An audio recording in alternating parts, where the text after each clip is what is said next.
Do you only have 20 minutes and you want to grow strong glutes without any equipment, squats, or lunges? Me too. Whether you're looking for a low-impact, beginner-friendly workout or you want to hit every single glute muscle from every angle, this workout is for you. And we'll finish with some hip mobility to keep those hips and knees feeling good. Let's get started with some straight leg extensions. Our workout's going to be 50 seconds of work and 10 seconds of rest, and we're going to get started with some straight leg extensions. So I'm in my all-fours position, my wrists are in line with my shoulders, my hips are in a straight line, my nose is in line with my belly button. I'm gonna lift up my leg, pause for a second at the top, squeeze that glute, and come down. While I'm in this position, my back is in a neutral position, meaning it's not arched like this or rounded like this. I'm trying to imagine I can draw a straight leg with my spine. Now, while we're doing this, we also want to try to go up and down at the same pace. We don't want to swing our leg up and down because the more we move slow and controlled and maximize that time under tension, the more muscle we're going to build and the stronger our glutes are going to get. Trying to go at the same pace on the way up and the way down and take about 4 seconds. All right, rest is going to be short. We only have 10 seconds of rest and we're going to do that same exact motion on the other side.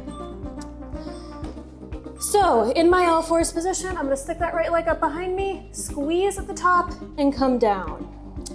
Up and down.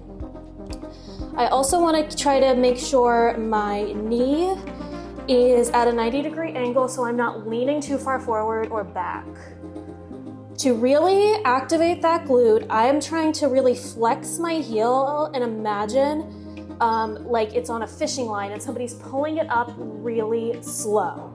There's some fishing line there, somebody's got the fishing pole on the other side and they're pulling up slow and controlled.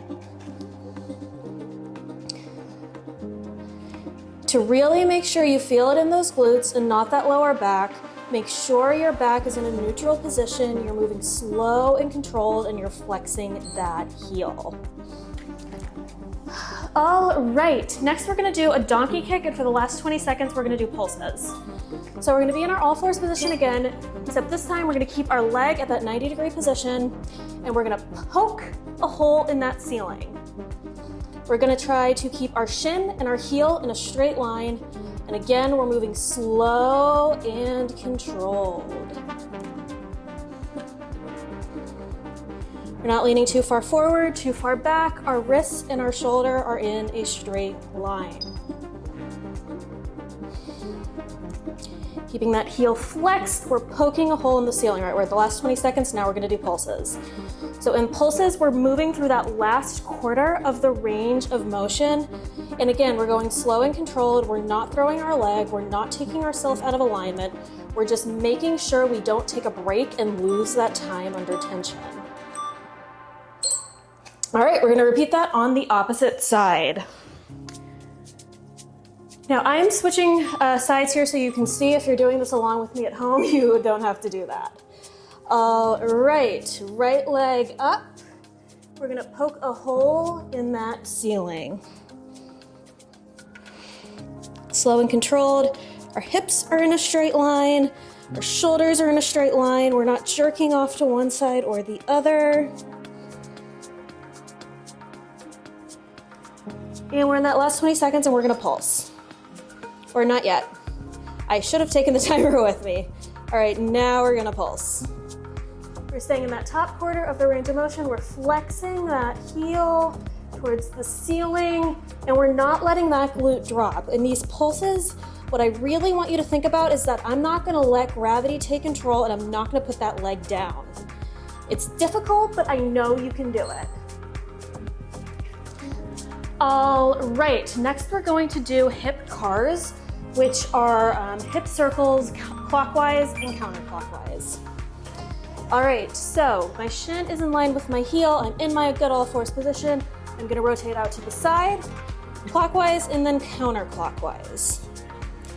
Clockwise and then counterclockwise. So one theme today is gonna be internal and external rotation of your hips. Your glutes control that. And if you want to go do heavy lifts, if you want greater mobility in your hips, if you want exercise to be more effective, you need to work on that internal and external rotation of your hips. to do that. That's key for glute activation. All right, we have less than 10 seconds left. To do these, I like to alternate because I'm really bad at like counting. Do it halfway, then do it then do half the other side. But if you wanted to do that, go right ahead. I more or less want you to get the same practice with that internal and external rotation. All right, same thing on the opposite side. So hips in a straight line, shoulders and wrists in a straight line. I'm saying this so many times because I have to remind myself that. In these bodyweight exercises, as in any exercise, form can be really important, and when we put ourselves out of good alignment, and when we're in a position where we're letting ourselves cheat, we're not going to get the maximum benefit.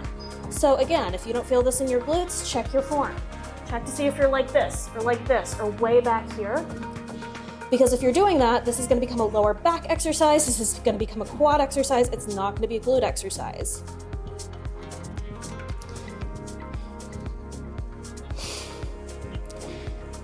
And while I'm doing these hip cars, I want to make sure I'm doing the same thing on both the clockwise and anti-clockwise rotation. All right, next we're going to do our side lying series, and we're going to start with a clamshell. All right, so clamshell. Hips are in a straight line. They don't move. Ankles and feet and knees are also in a straight line, and we're going to open and close. Now, while we're opening, our hips are not moving. So when we're opening, we're not doing this.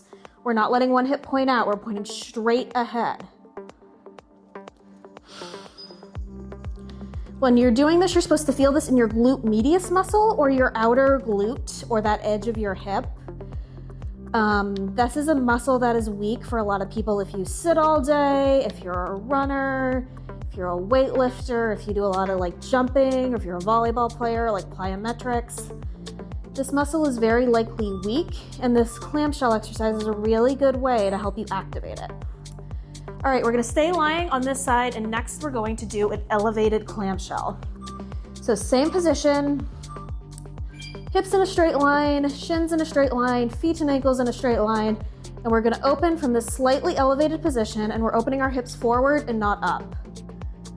So if you start to feel your hips moving or feel your hips rotating, that's a sign for you to either go back to this version of the clamshell, which is a little bit easier, or to limit that range of motion. Now, the hardest part of this is not moving my leg or moving my lower body, it's keeping myself in alignment. So while you're doing this, I really want you to focus on your alignment more than how quickly you can move that leg up and down. When I first started to do exercises like this, I thought speed and power were the two most important things. But for me to really get that maximum benefit, I needed to learn how to be slow and controlled. All right, next we're gonna do a inverted clamshell that will focus on the internal rotation of our hips. So my feet are back in that elevated clamshell position. I'm gonna raise my top leg, my right leg, and I'm just gonna point it in and down like so. Now this is gonna target a slightly different part of your glutes. I feel this more in my center glute or that glute max muscle rather than the outer part of my glute. So while I'm doing this, my shin and heel are in a straight line, my knees are in a straight line, my hips are in a straight line. This is a tiny, tiny range of motion where it's almost like you're an inverted can opener. So you're twisting that inside leg up and in. I really feel that's in the middle part of my glute. Now, if you're wondering why you can't squat deeper, if you're wondering why glute exercises feel like lower back exercises, one thing you may need to work on is that internal rotation of your hip, which we were doing right there. All right, next we're gonna repeat this all on the other side. So on our left side, I'm gonna make sure first I don't sit on my mic. We're gonna start with that clamshell. So hips are in a straight line, knees, shins, ankles, all in a straight line, and we're gonna move slow and controlled. We are keeping our hips in a straight line. They're not pointed up, they're up or out. So again, I'm not letting this top hip rotate out. I'm trying really hard to keep it in a line with that right hip. You might see me keep this hand out in front of me That's to help me stay balanced and make sure I'm keeping my pelvis in alignment. You only have 3 more seconds left. All right, next we're going to do that elevated clamshell, but on this left side. All right, heels up, knees in a line, ankles, shins in a line. We're gonna slowly and controlled open up those, separate those legs while keeping those hips forward, not up. This is a tiny range of motion. This is supposed to be a tiny range of motion. This is not supposed to be a large, fast, powerful range of motion. All right, we're halfway through already.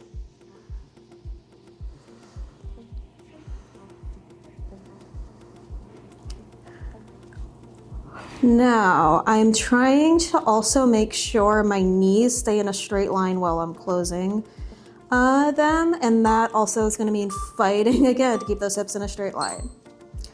All right, now we're gonna do that inverted clamshell.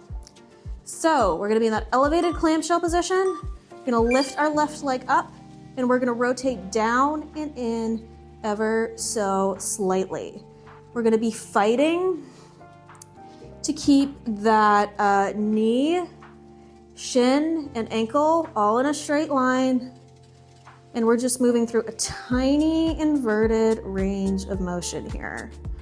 Now, while doing this sequence, you might have noticed it could feel different on one side versus another. Totally normal. I feel that as well. This is my weaker side. So what I'm trying to do on that weaker side is to really fight to keep my body in alignment while trying to move through that same range of motion. It's really important you move through the same range of motion on both sides, even if it's for your weaker side, because if you don't, that's how muscle imbalances perpetuate and you get injured. All right, next we're going to move to the portion lying on our back, and we're gonna start with a back bow. So, shoulders drawn down my back and together. We're not gonna let them creep up towards our ears, and we're just gonna lift up, hold, and come down.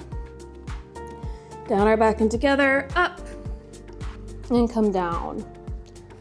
Up, and down. Now, you should feel this in your glutes, in your hamstrings, in those muscles between your shoulder blades. You shouldn't feel this in your lower back or in your traps, which are the muscles that are on the top of your shoulders, or your neck, if you're feeling, or your back, I should say. If you're feeling it there, I want you to watch what direction your hips are pointed in, and also really check to make sure you're driving those shoulders down and together. All right, next we're gonna do a frogger. So I'm gonna keep the arches of my feet together. They're gonna make like a froggy position, for lack of a better term, and we're gonna move them through this tiny range of motion where we're lifting off the mat and back down. Again, I want you to watch what those shoulders are doing, keep them down your back and together, and I want you to watch to make sure your hips are in a straight line. One thing that helps me with glute activation is to almost imagine there's a light switch in my glutes, and before I move, I'm flicking it on, like I'm just actively trying to clench my butt muscles and then move. It might sound a little bit stupid, but if you're not feeling this in your glutes, try doing that first to activate them before you initiate the range of motion. All right, up next, we're gonna do prone double taps, and we're gonna spend the last 20 seconds pulsing. We're not done with those pulses yet. So I'm gonna lift my legs off the mat. I'm gonna tap twice in the center, lift back out to the side. Tap in the center, back out to the side. Out to the side, double tap in the center. If you wanna put your hands on the mat to make this a little bit easier on your shoulders, you can. I'm doing the more difficult version where I'm keeping my hands off the mat. Now, when it comes to making it more difficult, we're in the last 20 seconds, so we're gonna pulse. We're moving through that quarter of a range of motion. I want you to do what is difficult for you. If you're doing the more difficult version with bad form, that is worse than doing the easier version with good form. You want to work through the correct range of motion. All right, next we're going to move into the stretching portion of this routine, and we're going to start with a seated twisting hurdler stretch.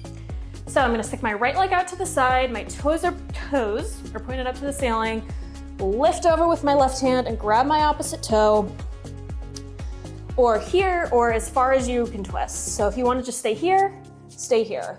If you want to grab that opposite foot, opposite shin, go right ahead. One thing you shouldn't do is grab your knee. I love this stretch if you've been sitting all day, because that's a great way to engage both your upper and lower body at the same time. So I really feel this in my lats as well as my inner thigh and my hamstring. Also, if you want to make it more difficult, try to fold forward. Now, one thing to make sure you're doing this correctly is to make sure your sitting bones don't come off the mat. If you don't feel them plastered down to the mat, one thing you can try doing is doubling up the mat, so like folding it in half, or sitting on something else like a pillow or a bolster. So now we're gonna do this on the opposite side. So I'm gonna take my right arm, I'm gonna reach it over to my left toes, and I'm gonna hold. You will always feel stretches while you're the tightest. So if you feel this more in your lats versus your, lower, your leg, I'm looking right at it and I couldn't think of it. That's okay, but as long as you're doing the stretch correctly, you should feel it where you're the tightest. So this will feel different on everyone. Like when I put my hand here, I feel it a little bit more in my inner thigh, rather than when I put my hand here, I can really feel that hamstring stretch. So again, totally normal, but the most important thing I want you to focus on is keeping those sitting bones directly plastered to the mat. Alrighty. Up next, we're going to do a lying leg hug. So I'm lying straight on the mat. I'm gonna take my leg, I'm gonna pull it in towards my chest, give it a little hug for a few seconds, and release. Now I'm gonna do that again on the opposite leg. So when you're doing this, you should feel the stretch really in that hip flexor, or the very tippy top of where your quad meets your hips. If this is a little difficult for you, another thing you can try doing is elevating these hips with a book or a yoga block. If you want to also make it a little bit more difficult, you can try rotating in and out with this leg as well, and you may feel it in slightly different parts of your hip flexor. With stretching, you always want to move through a range of motion where you feel release. It might feel like you're taking all the tension out of something like a rubber band, but that you don't want it to feel painful. If the range of motion ever feels painful, stop. Up next, we're going to do a figure 4 stretch. So I'm going to take my right leg, I'm going to place it on top of my left, and I'm going to put it and pull it into my chest. There's a couple ways you can do this. If this is too much for you, try just doing it like this with your foot on the mat. I'm grabbing my hamstring. Another thing you could try to do is grab your shin. The hamstring feels better for me than my shin today, so I'm gonna do that. One thing you should absolutely not do is grab your knee. If you really wanna make it difficult, rotate off to the side and give yourself a little bit of a twist. I really like this version right here, so I'm gonna keep it here. If you've been sitting, if your hips are tight, if your glutes are tight, this is just the perfect way to unwind, regardless of what level of difficulty you choose to do. All right, we are on the hip flexor stretch on our final side. So I'm going to grab my hamstring on this side like I did on the other, and I'm just gonna hold. You wanna move a little, find what feels good for you, totally in favor of that. Again, if you wanted to grab your shin, you can, but that's not what feels best for me today, so I'm gonna grab my hamstring. Again, with stretches, you wanna try to do the same thing on both sides of your body. A lot of people have sides that are more flexible than the other. I definitely do, but what you want to do is repeat the same thing so you're not perpetuating imbalances, which is really important with mobility. 2, 1, yay, that was the end. If you like this video and you want to see more like it, I would really recommend checking out this one if you want more lower body stretches, and this one if you want a little bit more of a glute workout. Please remember to like, comment, and subscribe. That's one of the most important things you can do with an algorithm to help a small channel like this one grow. Thank you so much for your time. Thank you so much for working out with me, and I'll see you next week.